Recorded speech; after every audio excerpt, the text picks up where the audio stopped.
C'est par un funiculaire qu'on accède à la ville haute de Pau, capitale du Béarn et ville royale depuis 1553, avec la naissance de Henri IV en son château qui domine la ville. À l'ombre du donjon de briques de Gaston Phébus, le château est devenu palais d'agrément à la Renaissance avant d'être profondément restauré au XIXe siècle par le roi Louis-Philippe et Napoléon III. D'abord, une grande salle d'accueil avec des œuvres d'art et des documents, et la présence constante de Henri IV.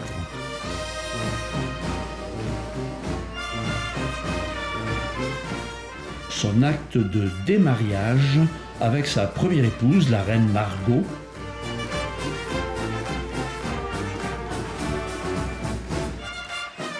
et sa belle-mère, Catherine de Médicis. On monte à l'étage pour atteindre les salles somptueusement décorées avec de flamboyantes boiseries et de riches tapisseries installées au XIXe siècle en hommage au bon roi Henri.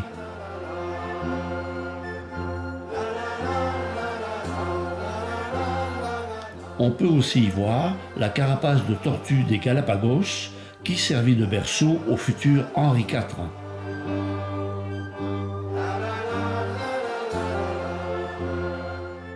On plonge ensuite dans les appartements impériaux de Napoléon III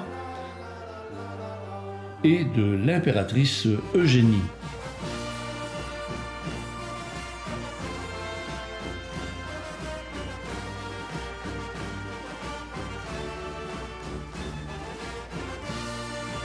Sur son promontoire, le château s'appuie sur des fondations moyenâgeuses encore apparentes.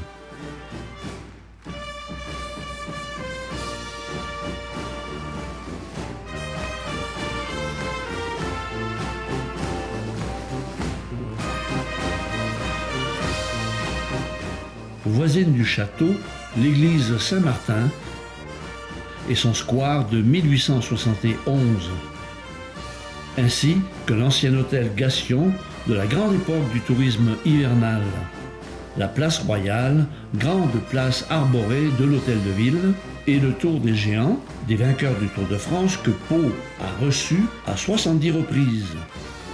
Puis le fameux boulevard des Pyrénées, emblématique témoin de la construction des grands hôtels dans les années 1840, mettant en scène le panorama des montagnes pyrénéennes.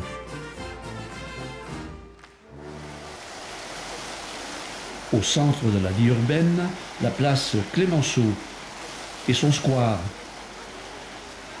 des rues animées et les nouvelles halles, vastes et bien aménagées.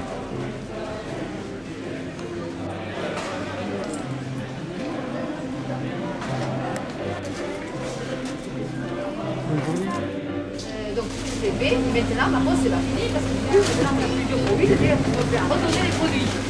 Avec des productions locales comme les vins de Jurançon produits aux portes de la ville, notamment à la commande, un nom prédestiné.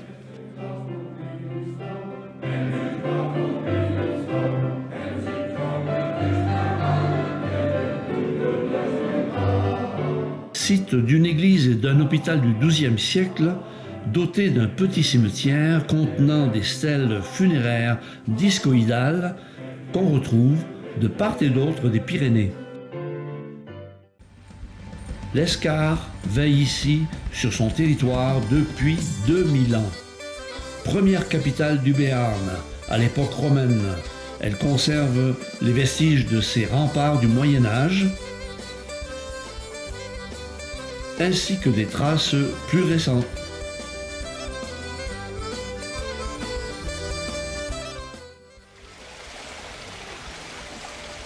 Et sur le bord du ruisseau Lescours, la fontaine du Bibé, utilisée jusqu'au XXe siècle.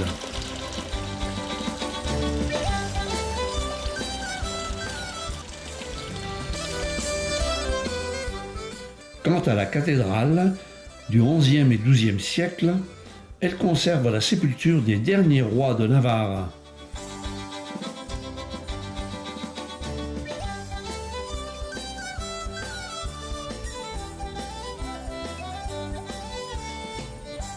Et renferme aussi des joyaux tels que la mystérieuse mosaïque du petit chasseur mort du XIIe siècle, où l'on peut remarquer des animaux d'Afrique.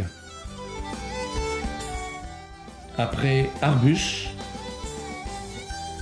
on arrive à Monin, où le soldat du monument aux morts semble admirer l'église Saint-Giron, la plus grande église gothique du Béarn, impressionnante par la taille de son clocher. Mais la particularité de cette église, c'est la charpente du toit, ayant la forme d'un double vaisseau renversé et qui a été construite par les Cagots, des parias exclus de la société comme des lépreux, mais acceptés comme charpentiers.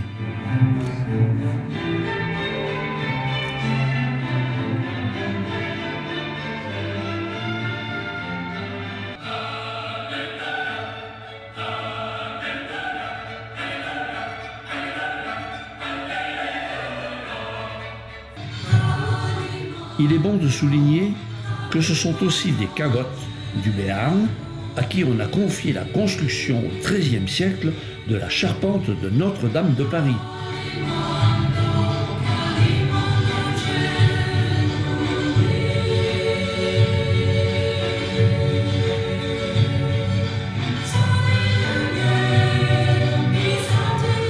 Les deux nefs de l'église reflètent bien sûr les deux parties de la charpente du toit.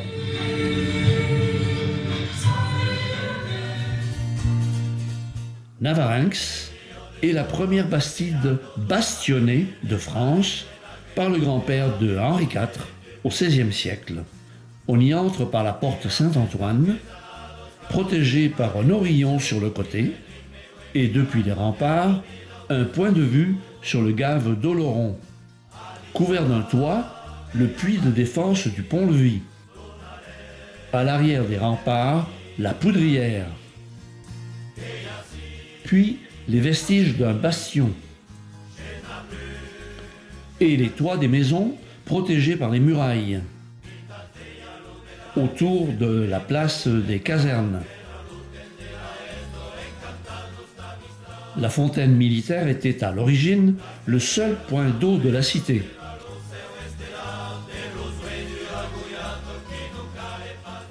L'église Saint-Germain, convertie en temple, est redevenue église sous Louis XIII.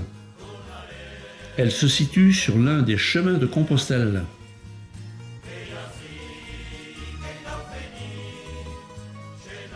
Des traits d'humour passent aussi par ses portes.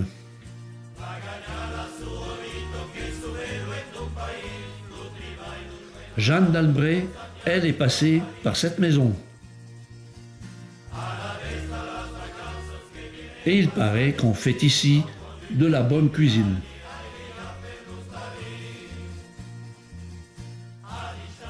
Tandis qu'un fronton nous indique la proximité du Pays basque.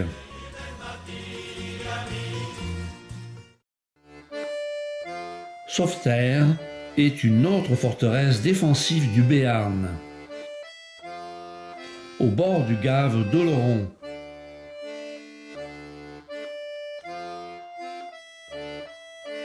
Que ne franchit plus tout à fait le pont de la légende de l'épouse du Seigneur qui fut accusée d'avoir empoisonné son mari et condamnée au jugement de Dieu et donc précipitée dans le gave depuis le pont. Mais elle survivra et sera donc graciée.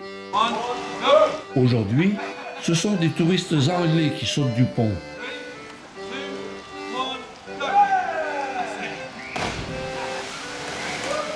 Et qui survivent aussi. La rivière est dominée par la tour Montréal du XIIIe siècle et par une terrasse devant l'église Saint-André du XIIe qui a été fortifiée mais qui a besoin à présent d'être protégée des téléphones.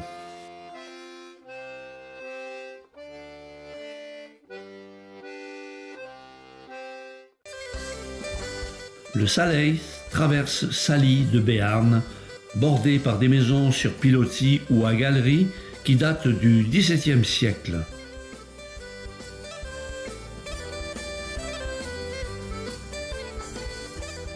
Au cœur de la cité du sel, la place du Bayard recouvre la source salée, découverte en 1587 grâce à un sanglier blessé aux soies couvertes de cristaux de sel.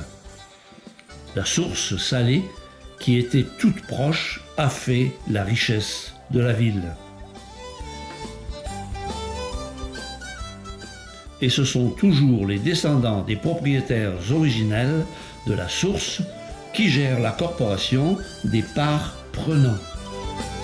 Reconstruit au XVIe siècle, le château de Saint-Pé a hébergé un tribunal pour sorcières au XVIIe siècle. C'est le gave de Pau qui traverse paisiblement la ville d'Orthez.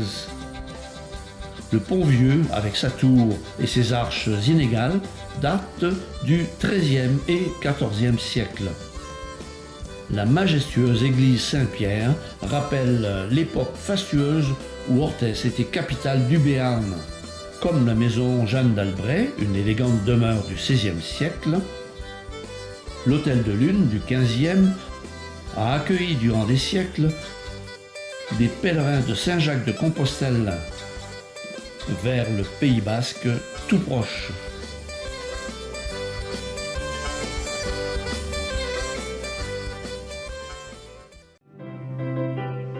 Au confluent du gave d'Aspe et du gave d'Ossau, Oloron-Sainte-Marie est sur la voie des cols pyrénéens depuis l'époque romaine.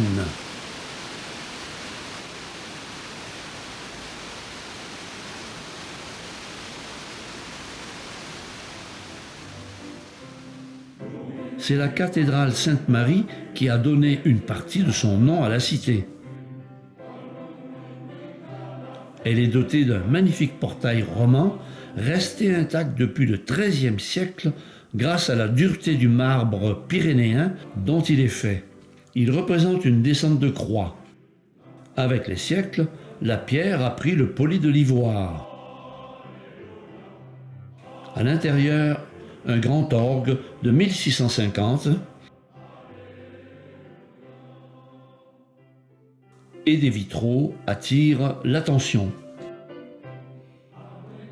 Sur la place, la statue équestre de Saint Gratte, premier évêque et saint patron de la ville. À côté de l'église, une terrasse de café avec des touristes non masqués, mais avec le sentiment sans doute d'être protégés. Allons plutôt visiter des grottes. Les grottes de Bétarame livrent dans la variété de leurs aspects la clé de la formation de presque toutes les grottes mortes ou en pleine activité. Elles comprennent 5 étages superposés comme ceux d'une maison, étages faisaient les époques différentes. Sur la gauche, une stalactite blanche, la mosquée. Un peu plus loin, une stalagmite à 2 pointes, le minaret. Il faut se dire que nous, on va faire 3 km sur un secteur qui est un côte de Seine. En passant cette ligne, on quitte bien sûr les Pyrénées-Atlantiques pour entrer dans les Hautes-Pyrénées. Mais ce qu'il y a de plus remarquable dans la grotte supérieure, c'est la voûte sculptée par la rivière, rendue furieuse par les obstacles s'opposant à sa course vagabonde.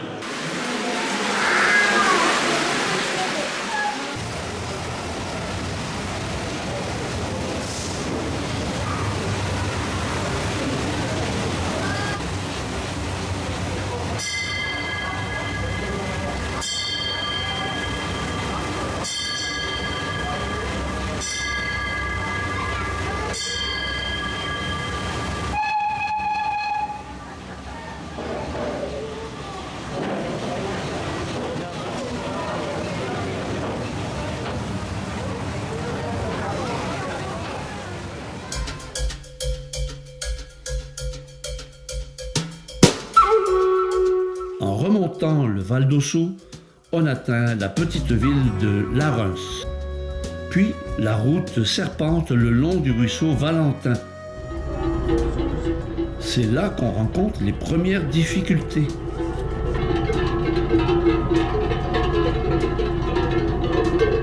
Notre objectif, c'est l'Aubisque. Je n'ai pas peur de la route, faut la voir, faut qu'on y goûte. Des méandres au creux des reins et tout ira bien. Le vent nous portera. Ton message à la grande ours, la trajectoire de la course, à l'instantané de velours, même s'il ne sert à rien. Le vent l'emportera, tout disparaîtra. Le vent l'emportera. Génétique en bandoulière, des chromosomes dans l'atmosphère, des taxis pour des galaxies, mon tapis volant. Le vent l'emportera, tout disparaîtra. Le vent nous portera.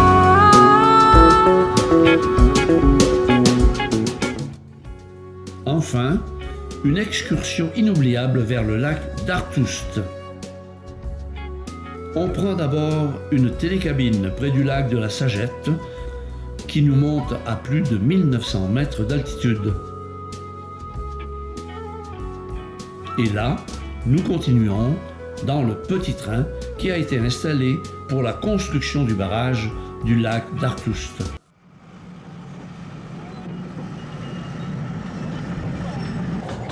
Il serpente à flanc de montagne sur un parcours de 9 km et il offre des vues plongeantes sur la vallée du Soussouéron, 500 mètres plus bas.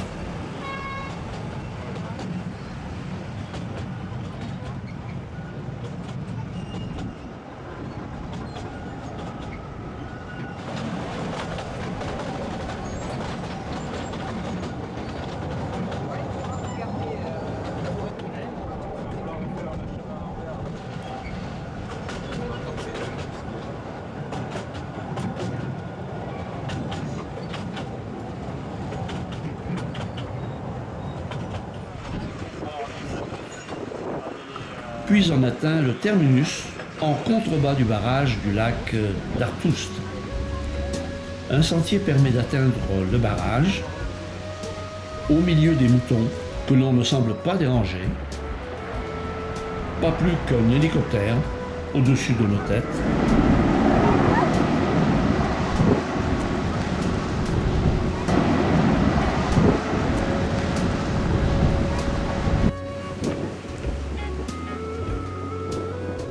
C'est d'abord le petit bassin des Versoirs,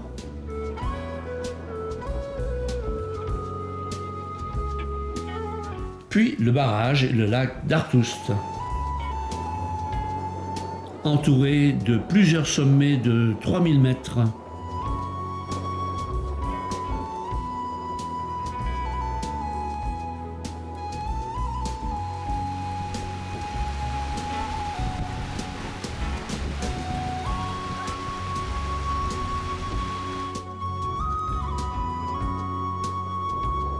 Et c'est la voie du retour. De quoi ajouter quelques images souvenirs de cette balade en Béarn.